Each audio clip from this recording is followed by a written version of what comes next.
ఒక్కటే కోహినూర్. తిరుగులేని రామబాణం కావాలి.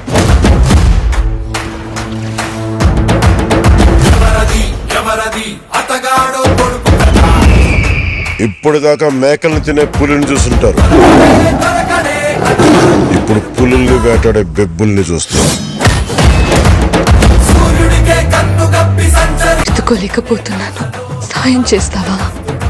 దశమి రోజు పంచమిని విడిపించాలన్నమాట. నేను రావాలని చాలా మంది ఆ దేవుడికి దండం పెట్టుకుంటా ఉంటారు, కానీ నేను రాకూడదని మీరు చూస్తున్నారు. వినాలి, వీరములు చెప్పింది వినాలి.